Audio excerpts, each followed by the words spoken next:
എല്ലാവർക്കും നമസ്കാരം. ചെറിയ ഗാർഡൻ എക്സോട്ടിക് ഫ്രൂട്ട് ഫാമിലെ ഏറ്റവും പുതിയ വീഡിയോയിലേക്ക് നിങ്ങളേവരെയും ഞങ്ങൾ സ്വാഗതം ചെയ്യുകയാണ്.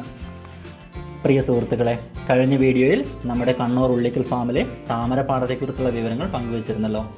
നിങ്ങളെല്ലാവരും ആ വീഡിയോ കണ്ടിട്ടുണ്ടാകുമെന്ന് ഞങ്ങൾ കരുതുന്നു. എന്തായാലും അതിൻ്റെ ലിങ്ക് ഡിസ്ക്രിപ്ഷൻ ബോക്സിൽ കൊടുക്കുന്നുണ്ട്. അപ്പോൾ അത് കാണാത്തവരെല്ലാവരും അതൊന്ന് കാണുക. ആ വീഡിയോയിൽ പറഞ്ഞിരിക്കുന്നത് പോലെ തന്നെ ഞങ്ങൾ വാക്ക് പാലിച്ചു കേട്ടോ. താമര വിത്തുകൾ കഴിഞ്ഞ ഞായറാഴ്ച വിളവെടുത്തു. കുറേ പേർ വന്ന് താമര വിത്തെടുക്കുന്നതിലും നടുന്നതിലും ഒക്കെ പങ്കെടുത്തു. 36 വെറൈറ്റിയാണ് നമ്മുടെ താമരപ്പാടത്തുണ്ടായിരുന്നത്. പക്ഷേ കുറേ എണ്ണം നശിച്ചുപോയി. എങ്കിലും വ്യത്യസ്തമായ പല താമരകളുടെയും ട്യൂബറുകൾ, റണ്ണറുകളുമാണ് ഈ കാണുന്നത്. താമര നടേണ്ട രീതിയും ഞങ്ങൾ എല്ലാവർക്കും വിവരിച്ച് നൽകിയിരുന്നു. ഫാമിൽ വരുന്നവർക്ക് സൗജന്യമായി താമര വിത്തുകൾ കൊണ്ടുപോകാം എന്ന് പറഞ്ഞിരുന്നെങ്കിലും പലരും അയച്ചു തരാമോ എന്നൊക്കെ ചോദിച്ച് വിളിച്ചിരുന്നു. അതിൻ്റെ അടിസ്ഥാനത്തിൽ തിരുവനന്തപുരം മുതൽ കാസർഗോഡ് വരെ ഞങ്ങൾ 500-ലധികം ട്യൂബറുകൾ വിതരണം ചെയ്ത് കഴിഞ്ഞു. താമരയ്ക്കിടാനുള്ള വളവും അയച്ചു കൊടുത്തു. ഇപ്പോൾ ആ താമര ലഭിച്ചവർ ഞങ്ങളുടെ വളം ഉപയോഗിച്ച് നട്ടാൽ 3 ദിവസത്തിനുള്ളിൽ ഇല വരുമെന്നും 1.5 മാസത്തിനുള്ളിൽ പൂ ഉണ്ടാകുമെന്നുമാണ് ഉറപ്പ് കൊടുത്തിരുന്നത്. അതനുസരിച്ച് വാങ്ങിയവർ 3 ദിവസത്തിനുള്ളിൽ തന്നെ കൂമ്പ് വന്നതിൻ്റെ ചിത്രങ്ങൾ അയച്ച് സന്തോഷം അറിയിക്കുന്നുണ്ട്. പ്രേക്ഷകരെ, ഇത് താമരയുടെ ട്യൂബറാണ്. അപ്പോൾ ഇത് എങ്ങനെ നമുക്ക് നടാം എന്ന് നമുക്ക് രാഗിയോട് തന്നെ ചോദിക്കാം. ഇത് എങ്ങനെയാണ് നടുന്നതെന്ന് പ്രേക്ഷകർക്ക് വേണ്ടി കാണിക്കാം സാർ. ഇത് എങ്ങനെയാണ് ഈ ഒരു ട്യൂബർ, താമരയുടെ ട്യൂബർ മണ്ണിൽ, അതായത് വെള്ളത്തിൽ എങ്ങനെയാണ് വെക്കേണ്ടതെന്ന് പ്രേക്ഷകർക്ക് വേണ്ടി കാണിച്ചു. അതൊരു ടബ് എടുക്കുന്നു. അതിൽ അടിയിൽ കുറച്ച് ചാണകപ്പൊടി. ഇത് അടിയിൽ എന്തിനാ ചാണകപ്പൊടി ഇടുന്നത്? അതിന് വളം വലിച്ചെടുക്കാൻ. അതന്നെ. അതല്ല, അപ്പോൾ വെള്ളത്തിൽ ഇത് പൊങ്ങി വരില്ലേ? ഇല്ല, പൊന്തി വരില്ല. കാണിച്ചു തരാം. ചാണകപ്പൊടി ഇട്ടില്ലേ? അടിയിൽ നമ്മൾ ഇതുപോലെ ഒരു ലെയർ ചാണകപ്പൊടി ആദ്യം ഇട്ടു. പിന്നെ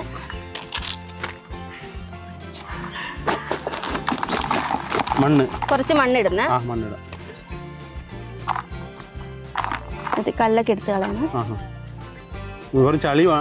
ഇപ്പൊ ചളിയാക്കണ്ട. ലാസ്റ്റ് ഇതിന് വേണ്ടത് ചളിയാണ്. ചളിയാണ്. പക്ഷേ ഇതാണ് താമരയുടെ പിന്നെ ട്യൂബർ. അപ്പോൾ ഇതിലേക്ക് കല്ലൊക്കെ എടുത്ത് കളയണം. ഇതിലുണ്ടാവും. ഇത് മുള വന്ന് തുടങ്ങിയിട്ടുണ്ട്. ഏകദേശം ചെറിയൊരു മുള ഇവിടെ വന്നിട്ടുണ്ട്. ഇതെവിടെ നമുക്ക് കാണാം, ദൃശ്യങ്ങൾ കാണാണ്ട. ഇതൊരു മുളയാണ്. അപ്പോൾ ഇത് ഇവിടെ ഒരു മുള വരുന്നുണ്ട്. അപ്പോൾ ഇത് എങ്ങനെയാണ് നടൽ രീതി നമുക്കിവിടെ കാണാം. ഇപ്പം ആദ്യം ചാണകപ്പൊടി ഇട്ടു, പിന്നെ ഒരു ലെയർ മണ്ണിട്ടു. അത് കഴിഞ്ഞിട്ട് നമ്മുടെ ചെറിയ ഗാർഡൻ്റെ ചാണകപ്പൊടിയാണ് കൊടുക്കുന്നത്. ഗ്രീൻ ഗ്രാസ് വളമില്ലേ, ചെറിയ ഗാർഡൻ്റെ ഗ്രീൻ ഗ്രാസ്. അത് ഈ മണ്ണിനകത്ത് കുറച്ച് മിക്സ് ചെയ്യണം.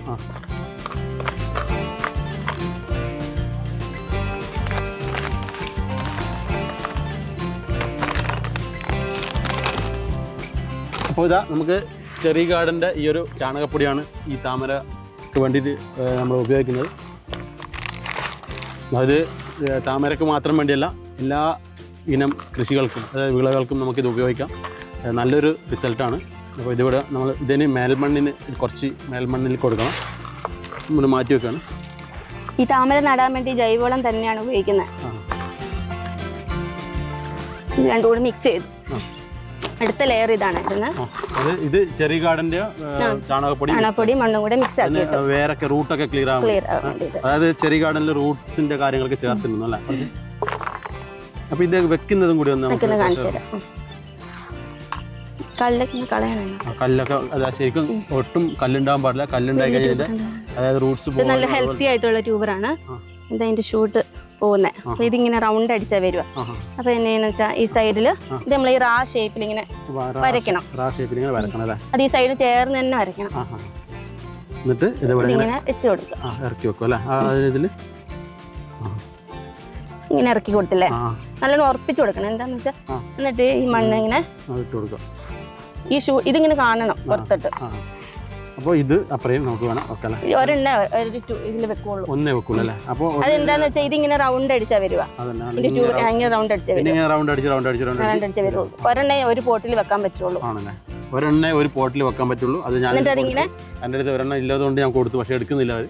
കാരണം ഒന്നേ വെക്കാൻ പറ്റുള്ളൂ എന്ന് പറയുന്നത്. അപ്പോൾ ഒന്ന് മാത്രം വെക്കുക. അതുപോലെ തന്നെ ഇതിങ്ങനെ ഉറപ്പിച്ച് വെക്കണം. ഇതുപോലെ ഉറപ്പിച്ച് വെക്കണം. അതായത് എന്നാൽ മാത്രമേ നല്ലൊരു റിസൾട്ട് ഉണ്ടാവും. പിന്നെ നമുക്ക് പറയാമല്ലോ, ഈ ഒരു സാധനം ഇടുന്നത് കൊണ്ട് ഇത് എങ്ങനെ കൊടുക്കും? മേലിട്ട് ഞാൻ വെള്ളത്തിൽ പൊന്തി വരും അല്ലേ? ഇല്ല, അത് മണ്ണിൽ മിക്സ് ചെയ്തു. നമ്മൾ മേൽമണ്ണില്ലേ അതിൽ മിക്സ് ചെയ്തു. ഈ ഉറപ്പിച്ച് വെക്കാൻ കാരണം എന്താന്ന് വെച്ചാൽ നമ്മൾ അല്ലെങ്കിൽ ഉറപ്പിക്കാണ്ട് വെള്ളം ഒഴിച്ചാൽ ഇതിങ്ങ് പൊന്തിപ്പോരും, ഈ ട്യൂബർ പൊന്തിപ്പോരും. അപ്പോൾ ഇത് നല്ലോണം ഉറപ്പിച്ച് വെക്കണം. ആദ്യം കുറച്ച് വെള്ളം കൊടുത്തിട്ട് ഒരുമിച്ച് ഇനിയിപ്പോ അല്ല, അതിന് വെള്ളം ഒഴിക്കാം. ഒരു ഇലയോ അല്ലെങ്കിൽ എന്തെങ്കിലും ഒരു പ്ലാസ്റ്റിക്കോ എന്തെങ്കിലും വെച്ചിട്ട് വെള്ളം ഒഴിച്ചു കൊടുക്കും. നമ്മൾ അടുത്ത പ്രാവശ്യം വരുമ്പോൾ ഇത് 15 ദിവസം ആകുമ്പോൾ തന്നെ ഇതിന്റെ ലീഫ് എല്ലാം പൊന്താൻ തുടങ്ങും. അപ്പോൾ 15 ദിവസം ആകുമ്പോൾ ഞാനൊരു വീഡിയോ കൂടി ഇടും, ഇത് നോക്കാം എത്ര ഇല വരുന്നുണ്ട്. പിന്നെ വരുന്നത് എന്താന്ന് വെച്ചാൽ സ്റ്റാൻഡിങ് ലീഫ് വരുമ്പോഴാണ് അതിന്റെ അടുത്തടുത്ത് ബഡ്സ് വരാൻ തുടങ്ങും. സ്റ്റാൻഡിങ് ലീഫ് വന്നു കഴിഞ്ഞാൽ അതിന്റെ ഉടനെ തന്നെ ബഡ്സ് വരും. ഇത് ഏത് ദിനമാണ് ഈ ഒരു ഇത് ലേഡി ബിംഗ്ലി? ഇതിന്റെ പൂക്കൾ എത്ര അങ്ങനെയുണ്ടോ? ഇവിടെ ഒരു 10-35 ഐറ്റം ഉണ്ടായിരുന്നു. അപ്പം മഴയൊക്കെ ആയപ്പോൾ കുറച്ചേ പോയി. പിന്നെ റെഡ് ഫിലിപ്പ് ഉണ്ട്, lady Bingley, green yellow peony ഉണ്ട്, വൈറ്റ് പിയോണി ഉണ്ട്. നമുക്കിതിപ്പോ ഇതുപോലത്തെ ടബിലല്ലാതെ ബക്കറ്റിലൊക്കെ വെച്ചൂടെ? ബക്കറ്റിൽ വെക്കാം. അതായത് നമുക്ക് എന്ത് ചെറിയ തണ്ടാണെങ്കിൽ ചെറിയ പാത്രത്തിലും വെക്കാം, ഏതിലും വേണമെങ്കിൽ നമുക്കിത് വെക്കാം. പക്ഷെ വെക്കുമ്പോൾ എന്താ വെച്ചാൽ ആ ഏറ്റവും അടിയിൽ ചാണകപ്പൊടി കൊടുക്കണം, അതിൻ്റെ മുകളിൽ ഒരു ലെയർ ചാണകപ്പൊടി, ഒരു ലെയർ മണ്ണ്, അതിൻ്റെ മുകളിൽ ചെറി ഗാർഡൻ കൊടുക്കുന്നതായിരിക്കും നല്ലത്. അപ്പോൾ ഇത് നല്ല റിസൾട്ടാണ്. അല്ലെങ്കിൽ ഏതെങ്കിലും ഒരു ചാണകപ്പൊടി നമുക്ക് കൊടുക്കാം. അതായത് ചെറി ഗാർഡൻ കൊടുക്കാമെന്ന് പറഞ്ഞാൽ ഞാനൊരു പരീക്ഷിച്ച് നല്ല റിസൾട്ട് കിട്ടിയെന്ന് എനിക്ക്, അതുകൊണ്ട് ഞാൻ പറയുന്നതാണ്. അപ്പോൾ ഇതായത് നമുക്ക് വെള്ളം ഒഴിച്ചു കൊടുക്കണം. ആദ്യം വെള്ളം ഇങ്ങനെ കുത്തി ഒഴിക്കരുത്. കുത്തി ഒഴിച്ചു കഴിഞ്ഞാൽ മണ്ണല്ല ഇങ്ങനെ പൊന്തിപ്പോരും. ഇങ്ങനെ കൈ വെച്ചിട്ട് നല്ല വെള്ളം കൊടുക്കുക. അയ്യോ അല്ലെങ്കിൽ ഇലയോ എന്തെങ്കിലും വെച്ചിട്ട് ഒഴിക്കും. അപ്പോൾ രാഗി നല്ലൊരു കർഷക ആണെന്ന് തോന്നുന്നു. കാരണം പിന്നെ എന്താന്ന് വെച്ചാൽ നമ്മളിത് ഇങ്ങനെ വെള്ളം കെട്ടി നിൽക്കുമ്പോൾ കൊതുക് വരാൻ സാധ്യതയുണ്ട്. അപ്പോൾ ഇതിൽ മീൻ ഇട്ട് കൊടുക്കും, ഗപ്പിനെ ഇടാം. ഗപ്പിന് ഇട്ട് കൊടുക്കാം. അപ്പോൾ നമ്മള് ഗപ്പിനെയും കൂടി ഇട്ട് കൊടുത്താൽ നമുക്ക് വീട്ടിൽ താമരയുമായി, അതായത് കൊതുകിന്റെ ശല്യം കുറയും. അപ്പോൾ 2 in 1. ഓക്കെ, ഒരു കാര്യത്തിൽ പൂക്കളും കാണാം, അതുപോലെ കൊതുകിനെ നശിപ്പിക്കാം. അപ്പോൾ 2 കാര്യങ്ങൾ നമുക്ക് ഈ ഒരു ടബിൽ വെള്ളം നശിപ്പിക്കും. പിന്നെ ഇതിൽ വേറെ എന്തെങ്കിലും നമുക്ക് കൊടുക്കാൻ പറ്റും. പിന്നെ 15 ദിവസം കൂടുമ്പം ടിഷ്യൂ പേപ്പറിൽ നമ്മുടെ വളമില്ലേ, ഗ്രീൻ ഗ്രാസ് വളം, 15 ദിവസം കൂടുമ്പോൾ ഗ്രീൻ ഗ്രാസിന്റെ അല്ലെങ്കിൽ ഇതിന്റെ ടിഷ്യൂ പേപ്പർ ഗ്രീൻ ചെറി ഗാർഡന്റെ നമ്മുടെ വളം അപ്പോൾ ഇതിന് കൊടുക്കുന്നുണ്ട്. അതെങ്ങനെ കൊടുക്കുക? ഇത് വളർന്നതിന് ശേഷം കേട്ടോ, 15 ദിവസം കഴിയുമ്പോഴാണ് ഇതിനകത്ത് കാണിക്കുന്നത് നോക്കുന്നത്. അപ്പൊ ഇതിന്റെ ലീഫിലിന്റെ റൂട്ടിലൊന്നും തട്ടാണ്ട് ഇതിങ്ങനെ നമ്മൾ കുഴിച്ചു കൊടുക്കുക. നമ്മൾ കൈ ഇങ്ങനെ തൊടുമ്പോൾ നമുക്ക് അറിയാം അതിന്റെ അടിയിൽ തട്ടി, എന്നിട്ട് ഇതിങ്ങനെ വെച്ച് കൊടുക്കണം. അതങ്ങനെ വെച്ച് കൊടുക്കുക. അതായത് 15 ദിവസം കഴിയുമ്പോൾ ഒരു ടിഷ്യൂ പേപ്പറിൽ അല്ലെങ്കിൽ ഏതെങ്കിലും ഒരു പേപ്പറിൽ എടുത്താൽ, കട്ടിയുള്ള പേപ്പറിൽ പെട്ടെന്ന് അലുക്കുന്ന ഒരു പേപ്പറിൽ ഈ ഒരു വളം കുറച്ച് എടുത്തിട്ട് ഈ വേരിന്റെ അടിയിൽ വെച്ച് കൊടുത്തു കഴിഞ്ഞാൽ നല്ല റിസൾട്ട് ആയിരിക്കും എന്നാണ് രാഗി പറയുന്നത്. പിന്നെ ഗപ്പിനെ ഇടുമ്പം നമ്മളിപ്പോ ജൈവവളമാണല്ലോ ഉപയോഗിക്കുന്നത്. ഗപ്പിക്ക് ഒരു പ്രശ്നം വരികയല്ല. നമ്മള് രാസവളമൊക്കെ ഇട്ട് കഴിഞ്ഞാൽ ഗപ്പി നശിച്ചു പോകും.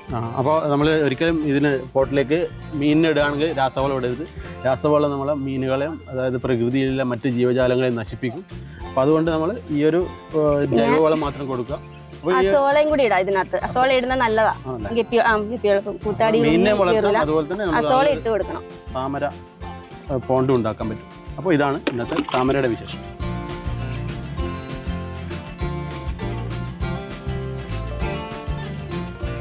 നല്ലോണം നിറച്ച് വെള്ളം ഒഴിച്ച് ബാക്കറ്റോടെ ഇതാടും നിർത്തിക്കോ.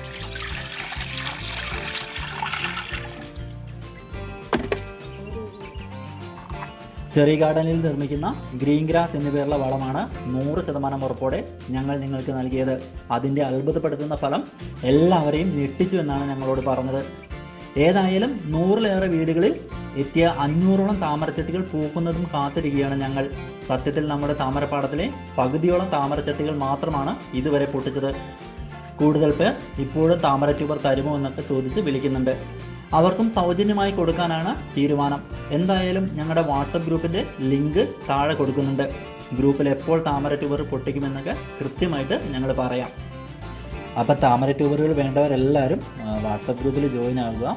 ഇത് മാത്രമല്ല കേട്ടോ, നമ്മൾ ഒരുപാട് കാര്യങ്ങളിൽ ഇടുന്നുണ്ട്. പൂക്കളും പഴങ്ങളും വിത്തുകളും അങ്ങനെ ഒരുപാട് കാര്യങ്ങളുണ്ട്. എല്ലാത്തിൻ്റെ വിവരം കിട്ടും. എല്ലാവരും തന്നെ ജോയിൻ ചെയ്യുക. അതോടൊപ്പം തന്നെ ഞങ്ങളുടെ യൂട്യൂബ് ചാനൽ നിങ്ങൾ ആദ്യമായിട്ടാണ് കാണുന്നതെങ്കിൽ ചാനലൊന്ന് സബ്സ്ക്രൈബ് ചെയ്യുക. അതോടൊപ്പം തന്നെ തൊട്ടടുത്ത ബെല്ലൈക്കൻ കൂടി എനേബിൾ ചെയ്യുകയാണെങ്കിൽ ഞങ്ങൾ അപ്ലോഡ് ചെയ്യുന്ന വിവരങ്ങൾ നിങ്ങളുടെ കയ്യിലേക്ക്, നിങ്ങളുടെ ഫോണുകളിലേക്ക് നോട്ടിഫിക്കേഷനായിട്ട് യഥേഷ്ടം എത്തുന്നതായിരിക്കും. അപ്പോൾ അടുത്ത വീഡിയോയിൽ കാണുന്നത് വരെ ബൈ ബൈ.